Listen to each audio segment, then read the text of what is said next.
me yet.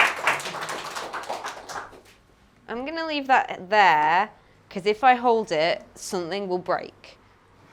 Right. Because apparently it's a microphone now. So, because this was a bit last minute, I found out about Hannah's race on Wednesday, I think it was. Thursday. Even later. So I'm kind of pulling from a blog post that I wrote. So the kind of starting point of it is a little dated because I wrote this blog post about 6 months ago. But it'll get more relevant as it goes on. So I'm talking about how gaming has a language problem. And basically when I say language problem, I mean, it does have a lot of problems. But I don't mean in the way that people talk to each other. Well, I do, but not cruel or mean. I mean in the way that we talk about games or about gaming culture. And this first came up with when GamerGate kind of started, and I noticed one of the big arguments that they were bringing up was that they were demanding objective reviews, which, but the thing is, when I actually looked into this further, because this, remember, I wrote this quite a while ago originally, and this was when like some of them were still like, you could have dialogue with them. And I found out there were two key definitions of objective that were being used by them. And one of them was that they wanted things to be impartial and free of personal bias towards the developers or creators of the games. And like, I can kind of get behind that as an idea. I mean, it's not really ever going to happen because it's a small industry, but it's quite a good thing to maybe think, yeah, we do like being impartial. That's a good thing. The other version that people were using was that they wanted opinion-free reviews. Which, yeah, I shouldn't have to explain why that's a problem, but just in case, you can't do that. Reviews are kind of just opinion. I mean, they're informed opinions, certainly, and you can definitely criticize somebody having an ill-informed opinion or an opinion you disagree with for reasons. But you can't say, no, do not give me opinions, but was the game good? Because that makes no sense. And the problem that we were finding was that some people were using it in the sort of valid sense of the word, like, I want reviews to be impartial. And that's quite a reasonable statement. I mean, we found out later they weren't reasonable, but sounded it. Then the other half was saying, I want opinion-free reviews. And the problem was that these people were using the same word with two very drastically different meanings, and they were supporting each other. So the people who wanted opinion-free reviews felt like their opinion was a lot more valued because other people wanted objective reviews. They didn't mean the same word. But this got me to thinking, and that's about all I'm going to talk about that hashtag for. It was just a start point, so don't worry. The thing is that a big difference behind the way people were looking at these objective reviews came down to what they wanted out of a review and what they thought about games. And in order to kind of understand this further, we really need to look at the kind of language sets that video games or games in general use, because we don't really have one. So when you look at things like film or theatre or literature, they have their own particular and distinct language sets. So if I was to talk about somebody standing on stage left, you might not be able to point which side of the stage that is if you've not done theatre, because trust me, it's hard. I've done theatre and I still get confused. But in general, anybody talking about the theatre who is involved in theatre knows stage left means this particular location on a stage, and it doesn't mean what the audience probably thinks it means. And that's a language set specific to the theatre. Some people kind of apply it elsewhere, but it would be a bit weird if somebody said to you, oh yes, just go and stand stage left for me in like an exam. Because you'd be like, I don't know what that means. So that's a language set that's limited. Literature has them, film has them. The thing is, when you start to think about whether video games have one, they kind of don't. They just kind of steal bits and pieces of other language sets and put them together and hope we can follow what they're saying. And this doesn't really work. I mean, so we do have a couple of sort of game-specific concepts. A good one is first-person shooter. But even that is drawing from the language set of literature, because first-person is a certain concept that they know. Oh, that's this way of writing. Oh, it relates to this way. So even that's stolen. And you'll find that something like first-person shooter doesn't really tell you a lot. I mean, you might have noticed in the Psychonauts talk, trying to describe Psychonauts in terms of game genres. Like, it's an adventure, action, puzzle, RPG. We don't have the language to accurately describe Psychonauts using that because we don't have a good language set. So with literature, it's much easier. You've got something like, you've got the overarching category of literature, and then within that we have prose, poetry, drama, a few other things. And that's broken down by form. After form, you'll find within that, those categories break down further. So within poetry, it still usually breaks down on form. So you've got haikus, sonnets, whatever. When you go over to prose, you start to split down into sort of stylistic and content-based genres. So science fiction, romance, comedy. You don't really get that with games. I mean, I could say I'm reading a romance book and you'd know what I meant. But I'd have to say I'm playing a romance dating. There's kind of the extra step needed in video games. So if we look at a good example, if I say I've been reading a really good science fiction novella, that tells me a lot about it to the person listening. They know what sci-fi is, so they know, oh, it's going to involve science in some form, particularly if I add the qualifier of hard or soft science fiction. They're vaguely going to know what tropes and what plots to expect, what kind of character things are going to come up. They know the length, because a novella is generally around 40k words. They probably could sort of have an idea of where it's going to be published, because novellas don't get published in the same places as novels or poetry. They might know vaguely sort of which genres have novellas the most. For instance, you don't tend to find novellas outside of science fiction nearly as much as you do within it, because it was a form that was very popular because of its length. Whereas if I say, I'm playing an FPS game, okay, you know I'm playing a game where I can't see my character because I am the character and that I'm shooting things.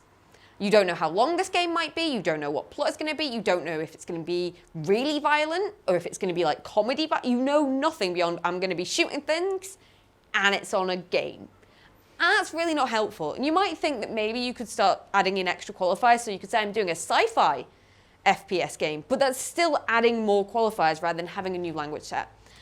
And I think part of the problem we have with this is a lot of people view game as equivalent to novel or play or like an individual act of something. Whereas if we view games as more akin to an overarching definition, so game as literature or game as theatre rather than an individual work of literature, we can then start to be a bit more inclusive and start to also be more specific.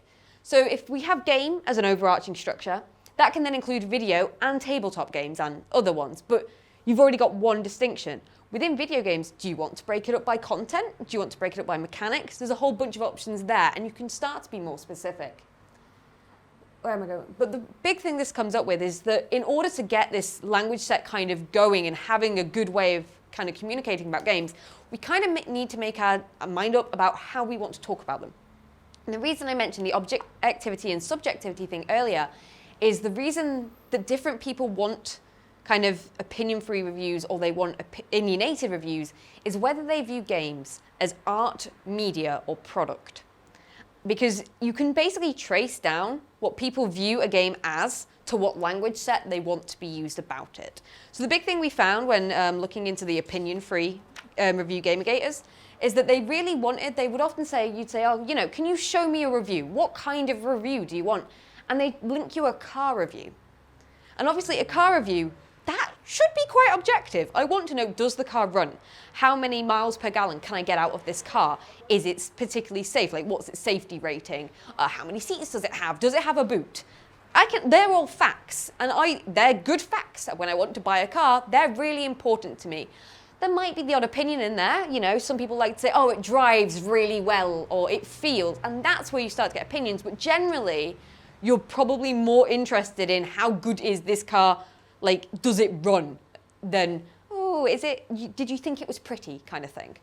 Or if you're me, you probably just want to know if the colour was nice. But the thing is, when you get to the people who are more happy with impartial reviews, they'd link film reviews. Now, an objective film review is going to be a bit dull. Sort of, was it CGI? Yes.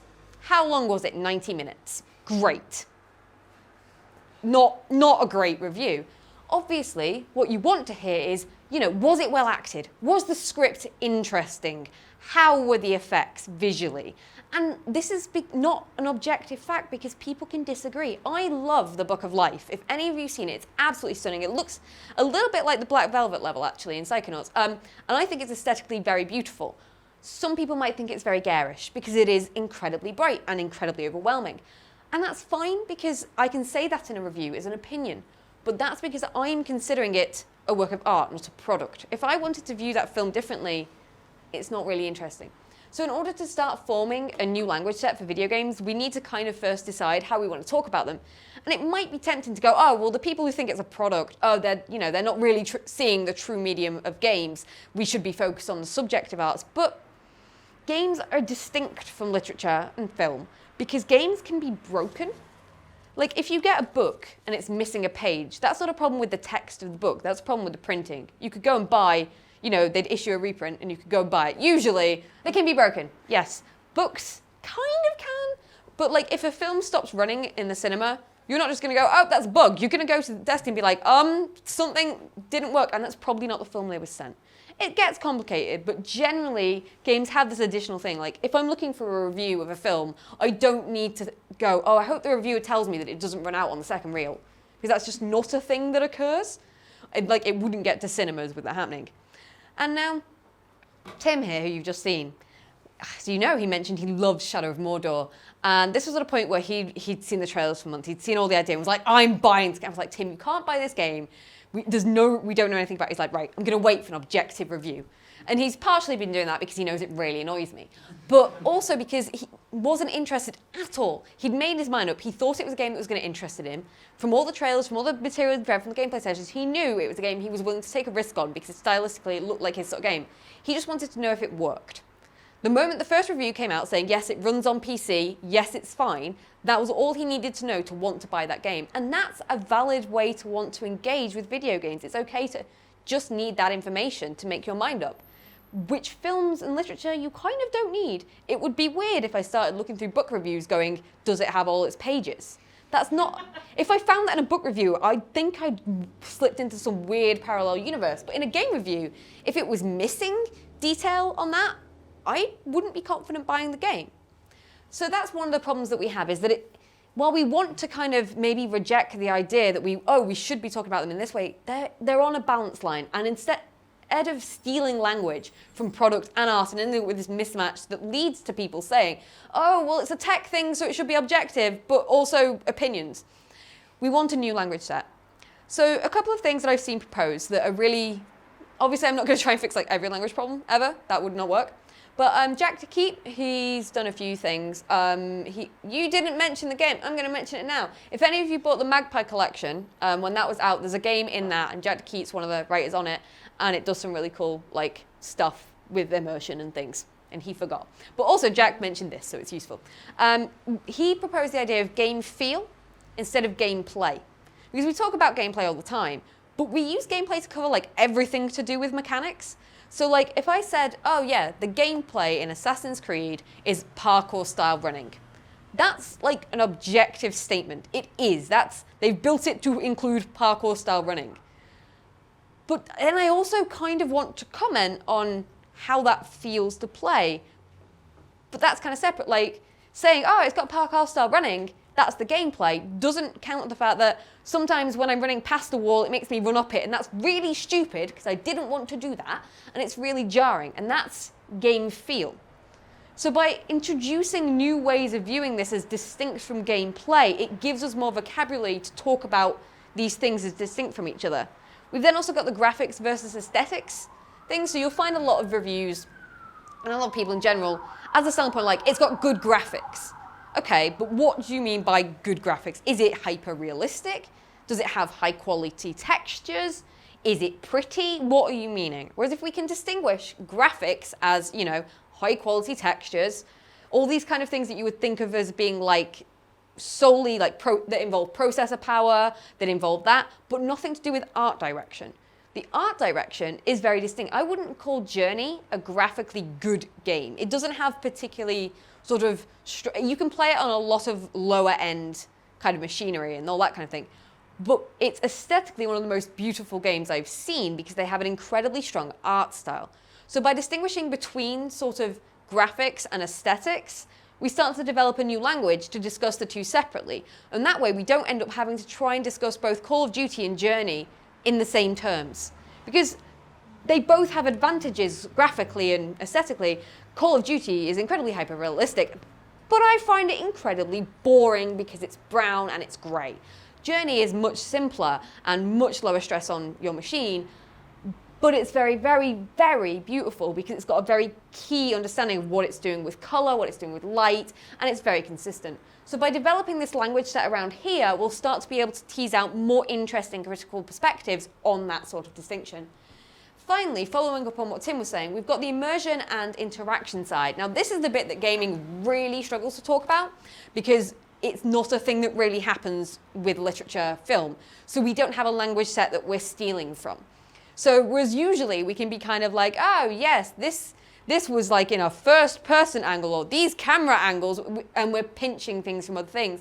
With this, we're kind of like, it was immersive. Well, what do you mean by that? It was just, I was immersed. It's not helpful. So one key distinction I'd like to bring out is immersion versus investment. Because a lot of people seem to view the two as the same thing, but they're really not. Like, I love Guild Wars 2. I passionately love this game.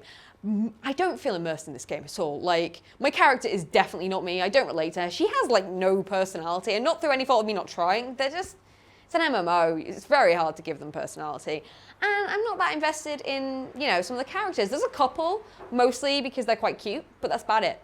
What I am invested in is getting her the best wardrobe. She is having the best costumes. She's having the best pets. She currently has, like, a red panda that frolics around after her, and I've never been so happy in a game. But I'm not immersed by that. I'm invested. I'd say it's the same with WoW. A lot of people are probably very invested, but not immersed.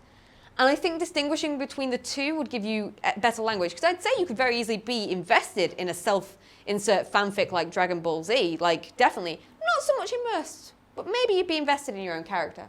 And then, of course, we've got one where they've tried to steal this, and I think Tim brought this up earlier, is the idea that...